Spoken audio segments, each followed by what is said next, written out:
پھر کہتے ہیں آمین. آمین کا مطلب ہوتا ہے اے اللہ ہماری دعا کو قبول فرمانا.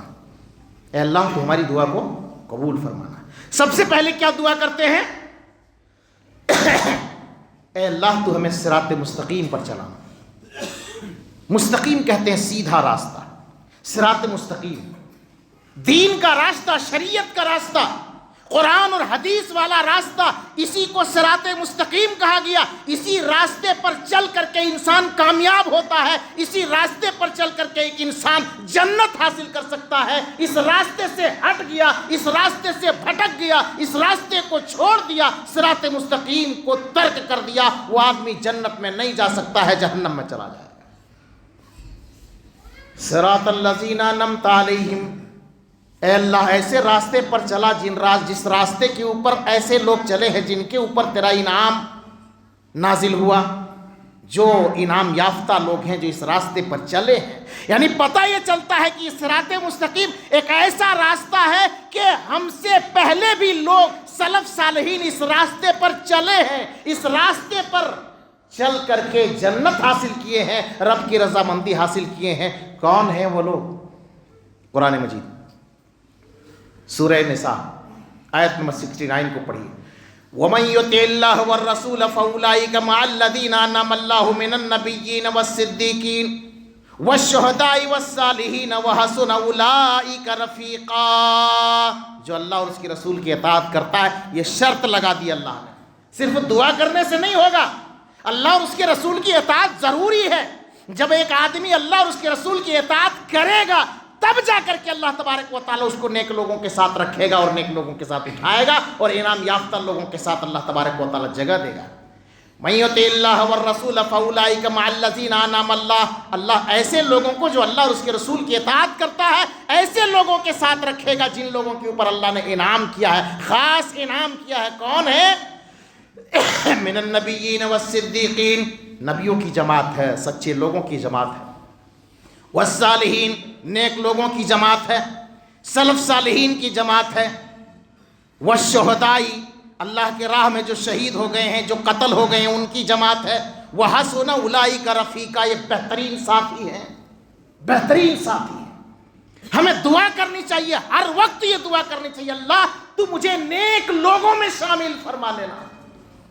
یہ نیک لوگوں میں شامل فرما لینا کیا مطلب ہے؟ یہی ہے انعم اللہ من النبیین والصدیقین والشہداء والصالحین وحسن اولئک رفیقا. یہ دعا کرتے ہیں، اتنی بہترین دعا ہے کہ اگر یہ دعا قبول ہو گئی اللہ رب العالمین کے بارگاہ میں، اللہ کی قسم یہ آدمی دنیا کے اندر بھی کامیاب ہو جاتا ہے، آخرت کے اندر بھی کامیاب ہو جاتا ہے. اور پھر دعا کرتے ہیں آگے، غیر المغضوب علیہم ولا الضالین. اے اللہ ایسے لوگوں کے راستے پر نہ چلا جن کے اوپر تیرا غضب ہو، جن سے تو ناراض ہے، جن کے اوپر تیرا غصہ ہے، جن کے اوپر تیرا غضب ہے. ایسے لوگوں کے اوپر، ایسے لوگوں کے راستوں کے اوپر ہمیں نہ چلانا، ایسے لوگوں کے طریقوں پر ہمیں تو نہ چلانا. ولا الضالین، اے اللہ جو گمراہ لوگ ہیں، گمراہوں کے راستوں پر، گمراہ لوگوں کے راستوں پر تو ہمیں مت چلانا. پھر اس کے بعد کہتے ہیں آمین، اے اللہ ہماری دعا کو قبول فرما لینا. کون ہیں یہ جن کے اوپر اللہ کا غضب نازل ہوا ہے؟ کون ہیں جن کو اللہ نے گمراہ کہا ہے؟ اور اللہ نے ہمیں اور آپ کو یہ تعلیم دی ہے کہ ہر نماز میں یہ دعا کرنا کہ گمراہ لوگوں کے راستوں پر جن کے اوپر اللہ کا غضب ہے ان لوگوں کے راستے پر نہ چلا. مفسرین کرام لکھتے ہیں، تمام کے تمام مفسرین کرام لکھتے ہیں کہ مغضوب علیہم سے مراد یہود ہیں، یہودی ہیں، یہودیوں کی جماعت ہے. یہ اتنے ملعون قوم ہیں، اتنے ذلیل قوم ہیں کہ اللہ تبارک و تعالیٰ ان سے غصے میں رہتا ہے، ان کے اوپر اللہ کا غضب ہے، اللہ کی لعنت ہے، اللہ کی پھٹکار ہے. اور والضالین، گمراہ سے مراد کون ہے؟ گمراہ سے مراد نصارہ ہے، عیسائی ہے. یہ گمراہ فرقے ہیں.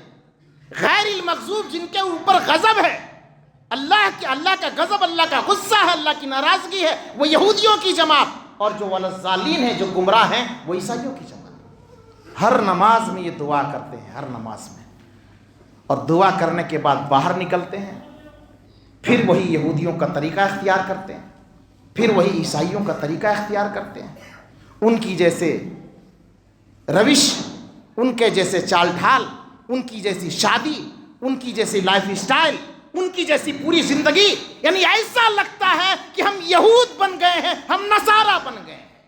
علامہ اقبال نے کہا یہ مسلمان ہیں جنہیں دیکھ کے شرمائے یہودی بھی شرما جاتے ہیں کہ یہ مسلمان ہیں، یہ تو ہمارے طریقے پر چلنے والے ہیں، یہود و نصارہ کے طریقے پر چلنے والے ہیں۔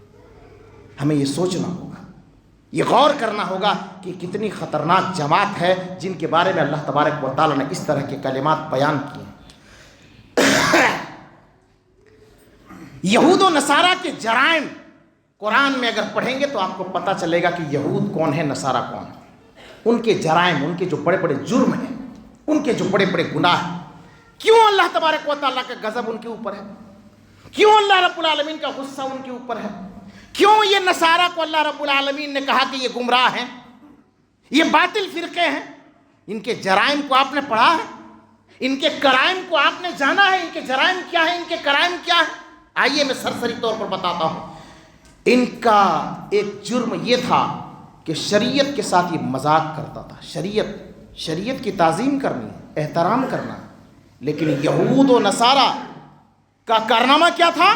اس شریعت کے ساتھ مذاق، شریعت کے ساتھ مذاق۔ یہود کو اللہ تبارک و تعالیٰ نے کہا دیکھو سنیچر کا دن تمہارے لیے محترم دن ہے، قرآن میں بیان کیا ہے، آپ نے سنا ہوگا درس میں، سنیچر کے دن مچھلی نہیں مارنا ہے، دنیا داری نہیں کرنا، دنیا کا کام نہیں کرنا، رک جانا چاہیے۔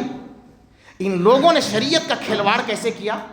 سنیچر کے دن کانٹا ڈال کر کے چھوڑ دیا سمندر میں، دریا میں، ندی میں، نالے میں، تالاب میں، مچھلی مارنے کے لیے کانٹا ڈال کر کے چھوڑ دیا، جال پھینک کر کے چھوڑ دیا، ایک گڈھا بائی پاس کھود کر کے رکھ دیا، ایک ڈوبھا بنا دیا۔ اب مچھلیاں سنیچر کے دن زیادہ آتی تھی امتحان کے غرض سے، آزمائش کے غرض سے۔ اب وہ جال لگا دیا، کانٹا لگا دیا، ڈوبھا بنا دیا، ایک بائی پاس ایک گڈھا کھود دیا، اب مچھلیاں اس کے اندر سنیچر کو آ جاتی تھی، یہ اتوار کو اٹھا لیتا تھا۔ یہ ہیرا بازی، یہ تماشا، یہ کھیل، یہ شریعت کے ساتھ مذاق۔ بھائی اللہ نے کیا دیا کہ نہیں مارنا ہے، یہ ہیلا کیوں، یہ بہانہ بازی کیوں، یہ شریعت کے ساتھ مذاق کیوں کہ سنیچر کے دن ایسا ہیلا کرو پھر اتوار کے دن ہم اٹھا لیں؟ یہ ہیلا بازی شریعت کے اندر تو ہے نہیں، حرام۔ ایسا کیا، جب ایسا کیا تو اللہ تعالیٰ کی ناراضگی یہودیوں کے اوپر اس قدر ہوئی کہ اللہ تبارک و تعالیٰ نے فرمایا فَقُلْنَا لَهُمْ كُونُوا قِرْدَةً خَاسِئِينَ۔ اللہ نے اس قدر ناراضگی ظاہر کی، کہا کہ جاؤ تمہیں ہم نے بندر بنا دیا۔ اللہ کی قسم راتوں رات ان کے چہرے مسک ہو گئے، بندر جیسا ان کا چہرہ ہو گیا۔ اور مفسرین نے لکھا ہے کہ بعض لوگوں کے چہرے کو اللہ نے سور جیسا بنا دیا اور بعض لوگوں کے چہرے کو اللہ نے بندر جیسا بنا دیا۔ کچھ لوگوں کا کہنا ہے کہ آج جو بندر دکھائی دیتے ہیں یہ وہی والے نسل ہیں، لیکن وہ والے نسل نہیں، یہ بندر ایک الگ مخلوق ہے، یہ سور ایک الگ مخلوق ہے، یہ وہ والی نسل نہیں ہے جو اللہ تعالیٰ نے بنی اسرائیل کو، یہودیوں کو بندر اور سور بنا دیا، خنزیر بنا دیا۔ اللہ تعالیٰ نے ان کے کرتوت کی وجہ سے، ان کی نافرمانی کی وجہ سے اللہ تعالیٰ نے ان کے چہرے کو مسک کر دیا، جسم سے آدمی جیسا ہے، چہرہ جو ہے سور جیسا ہے، چہرہ بندر جیسا ہے۔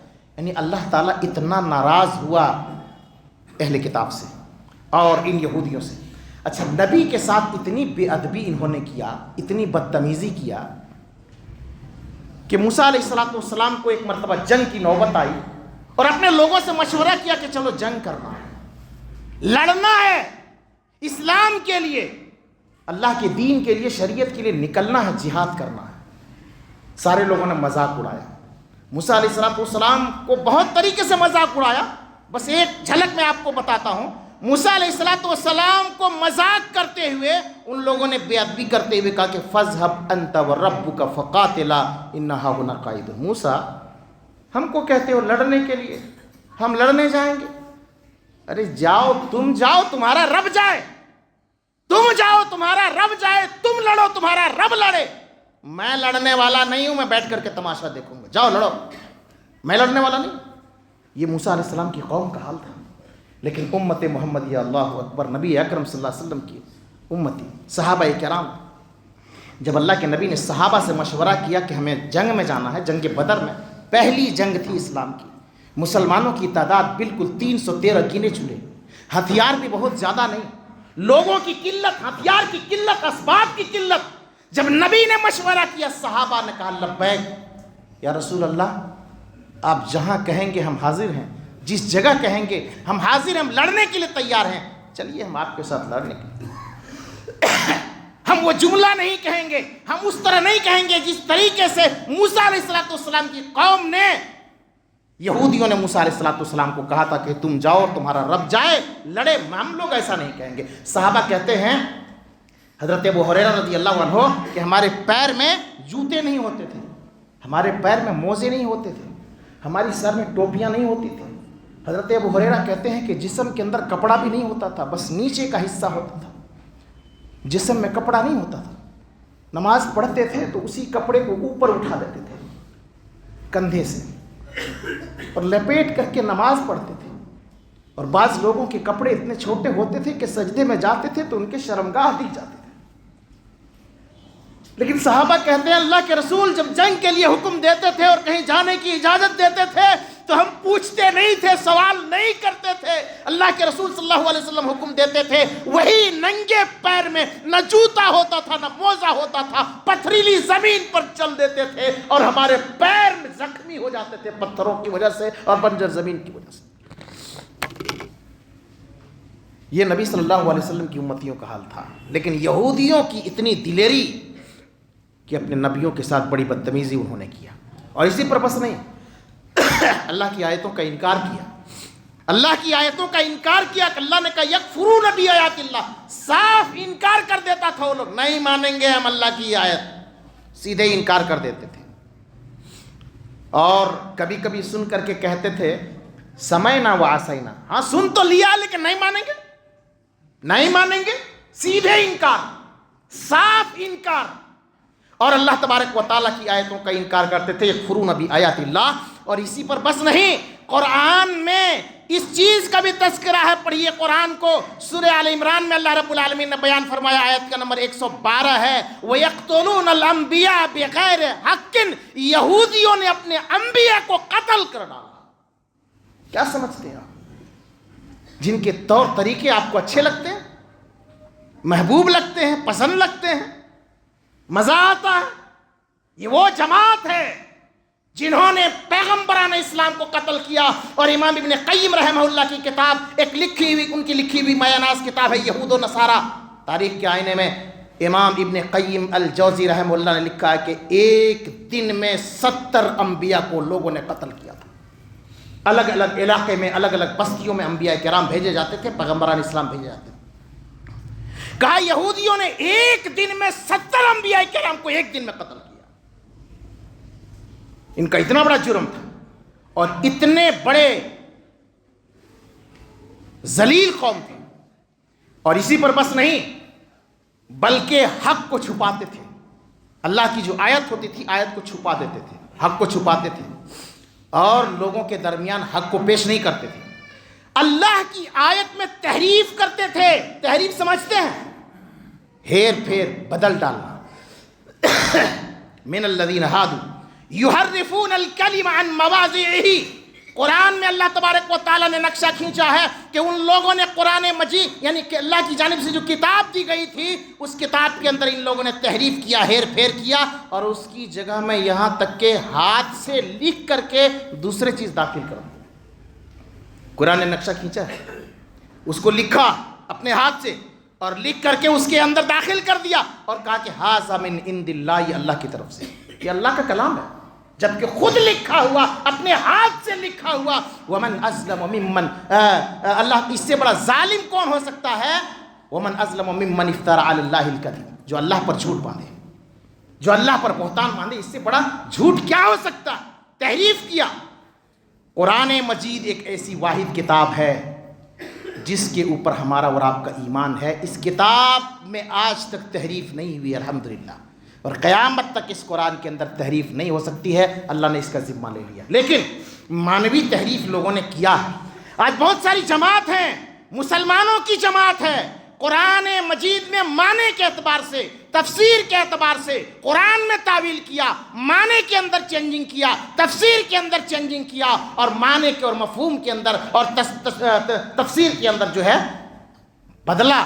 لیکن قرآن کی جو آیت ہے، جو الفاظ ہے، آج تک اس میں کسی نے ہیر پھیر نہیں کر سکا، اس لیے کہ اللہ رب العالمین کا یہ چیلنج ہے. آپ دیکھیں گے اللہ کے نبی صلی اللہ علیہ وسلم بشر ہیں، قرآن کے اندر بشر کہا گیا، لیکن لوگوں نے نہیں مانا، لکھ دیا معنی کے اعتبار سے، مفہوم کے اعتبار سے کہ نہیں بھائی بشر کون کہتا ہے بشر ہے؟ نبی صلی اللہ علیہ وسلم تو نور ہے. کون کہتا ہے کہ نبی صلی اللہ علیہ وسلم غیب نہیں جانتے ہیں؟ نبی صلی اللہ علیہ وسلم غیب جانتے ہیں.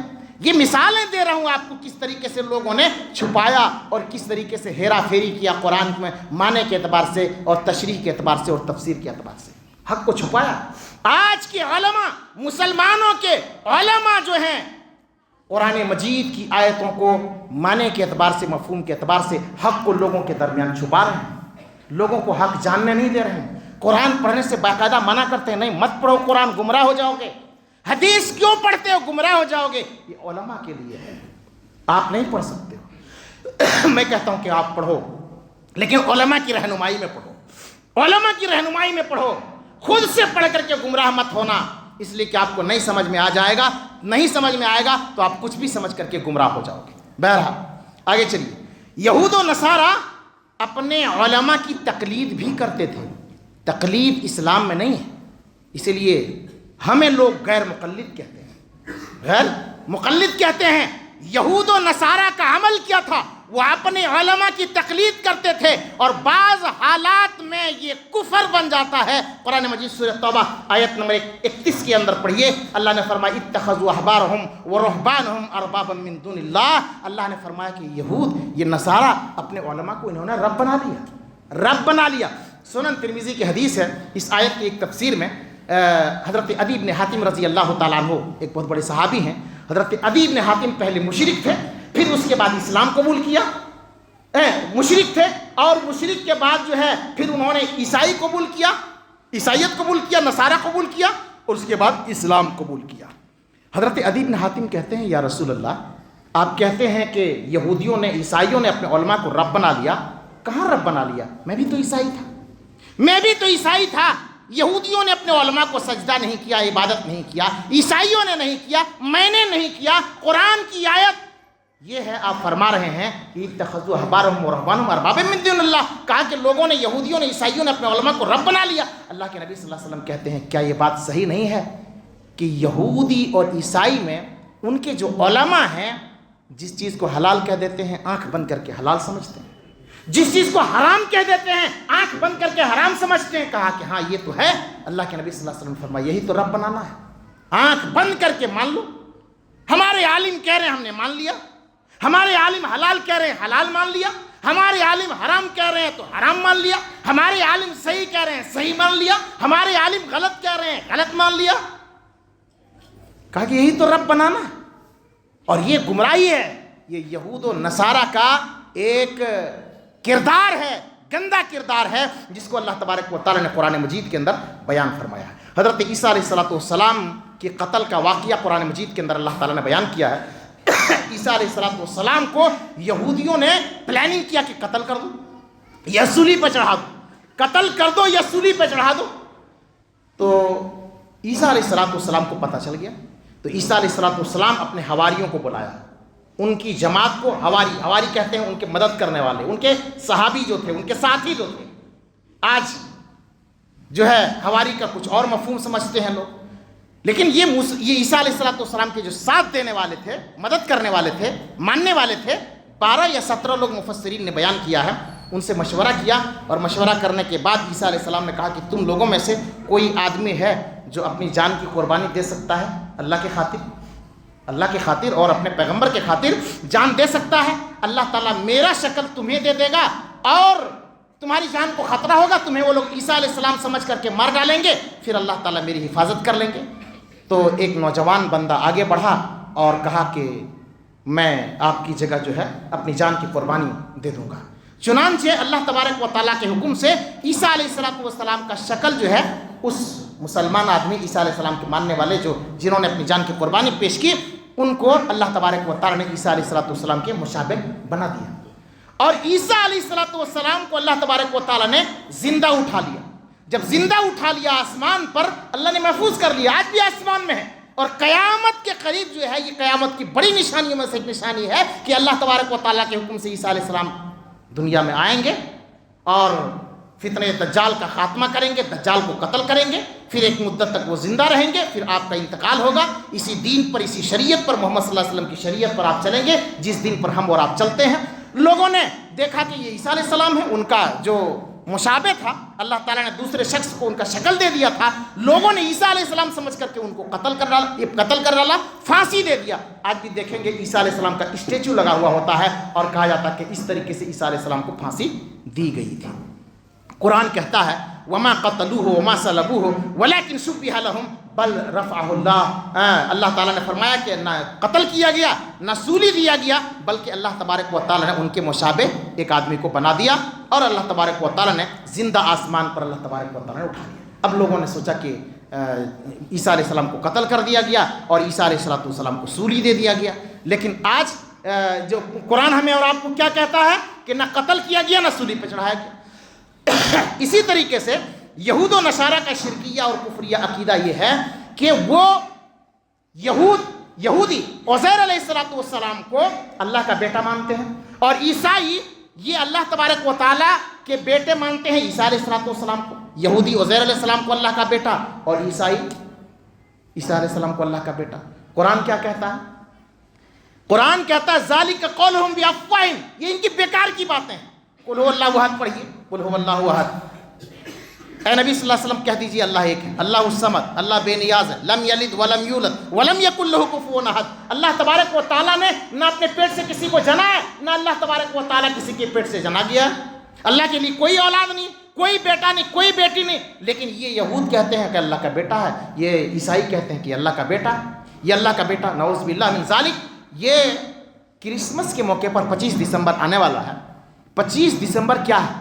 یہ 25 دسمبر عیسیٰ علیہ السلام کی پیدائش کا دن لوگ کہتے ہیں، پیدائش کا دن لوگ کہتے ہیں، اور اس کے بعد وہ برتھ ڈے مناتے ہیں اور ہیپی کرسمس اور ہیپی جو ہے میری اور ہیپی کرسمس کہہ کر کے ایک دوسرے کو مبارکباد دیتے ہیں۔ یہ عقیدہ رکھتے ہیں عیسائی کہ عیسیٰ علیہ السلام اللہ کا بیٹا ہے۔ اب بتائیے ہم اور آپ عیسائی کی اس کلچر کو اپنا کر کے ہم ان کو مبارکباد دیتے ہیں، ہیپی کرسمس، میری کرسمس، موبائل میں ڈی پی لگاتے ہیں، اسٹیٹس لگاتے ہیں۔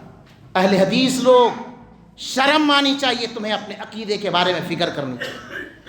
اپنے آپ کو صحیح عقیدہ والے کہتے ہو، اپنے آپ کو مسلمان کہتے ہو، اپنے آپ کو اہل سنت والجماعت کہتے ہو، اپنے آپ کو اہل حدیث کہتے ہو، مبارکباد دیتے ہو ایسے لوگوں کو جو اللہ کا بیٹا مان رہا ہے عیسیٰ علیہ السلام کو، اور یہ تہوار منا رہا ہے۔ یعنی ہم مبارکباد دے کر کے یہ کہنا چاہتے ہیں کہ اے عیسائیوں کی جماعت، تم جو کہہ رہے ہو کہ عیسیٰ علیہ السلام اللہ کا بیٹا اور برتھ ڈے منا رہے ہو، ہم تمہیں مبارکباد پیش کرتے ہیں تمہارا عقیدہ سے۔ کیا یہ کہنا چاہتے ہیں؟ کیا اس عقیدے کو سراہنا چاہتے ہیں؟ کس تعلیم کو ہم اپنانا چاہتے ہیں؟ کس تربیت کو ہم اپنانا چاہتے ہیں؟ کس راستے پر جا رہے ہیں؟ ہمارے بچے کس راستے پر جا رہے ہیں؟ ہمارے آنے والی نسلیں کس پیڑھی میں جا رہی ہیں؟ یہ کوئی معمولی بات ہے؟ اتنی خطرناک بات ہے۔